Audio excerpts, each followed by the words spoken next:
அனைவருக்கும் அன்பான வணக்கங்கள். இது மகா பெரியவா ஆன்மீகம் யூடியூப் சேனல். 20/8/2025 ஆவணி மாதத்தின் 4ஆம் நாள் புதன்கிழமையில் பிரதோஷம். இந்த புதன்கிழமையில் வரக்கூடிய பிரதோஷ நாளன்று இந்த ஒரு சூட்சமமான வழிபாட்டை உங்க வீட்டில் தவறாம கடைபிடிங்க. தினம்தோறும் செய்ய வேண்டிய எளிமையான வழிபாட்டு முறைகளையும் பூஜை முறைகளையும் நம்ம சேனலில் நான் தொடர்ந்து பதிவு செய்துட்டு இருக்கிறேன். நான் போடக்கூடிய பதிவுகளில் உங்களுக்கு சந்தேகம் இருந்தாலும் அக்ஷய பாத்திரம் உணவளிக்கும் திட்டம், ஆதரவற்ற ஏழை குழந்தைகளுக்கும் முதியவர்களுக்கும் இந்த திட்டத்தில் எங்களோடு இணைந்து உணவளிக்க விரும்பினாலும் 9344692042 இந்த வாட்ஸ்அப் எண்ணிற்கு தொடர்பு கொள்ளுங்க. இன்றைய தினத்தில் தேய்பிறை பிரதோஷம், உங்கள் கஷ்டங்கள் தீர்வதற்கான ஒரு நாள். இந்த நாளில் உங்கள் வீட்டின் அருகில் இருக்கக்கூடிய சிவாலயத்துக்கு தவறாமல் போங்க. அதுவும் பிரதோஷ நேரமான மாலை 4:30 7 மணி வரைக்கும் சிவ தரிசனம் பார்க்கிறது, நந்தி பகவான் தரிசனம் காண்பது ரொம்ப நல்லது. இன்றைய தினத்தில் வில்வ இலை நம்ம கோயிலுக்கு வாங்கி கொடுத்தோம் அப்படின்னா நாம் செய்த பாவங்கள், தெரிந்தும் தெரியாமலும் செய்த பாவங்கள் நிச்சயமாக நீங்கும், கர்ம வினை தீரும்.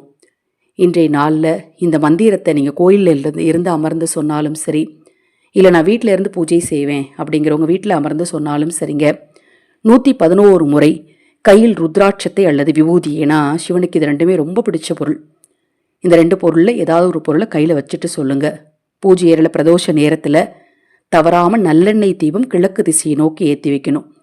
பிரசாதமாக அப்படின்னு பார்த்தீங்கன்னா சுண்டல், அவல் பொரி, கடலை இன்றைய நாளில் வச்சுட்டு அந்த அவல் பொரி கடலையை குளங்கள்ல அல்லது கடலில் மீன்களுக்கு உணவாக கொடுத்தோம் அப்படின்னா கண்டிப்பாக நம்ம வாழ்க்கையில் முன்னேற்றம் உண்டாகும்.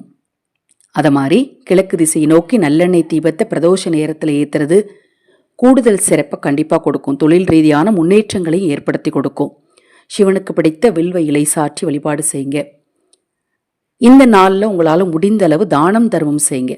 ஏதாவது ஒரு உயிரினத்திற்கு, பசுவிற்கு, காகத்திற்கு, இல்லை மனிதருக்கு, உங்களால் யாருக்கு முடியுமோ முடிந்த அளவு இன்றைய அளவு உணவை தானம் செய்யுங்க.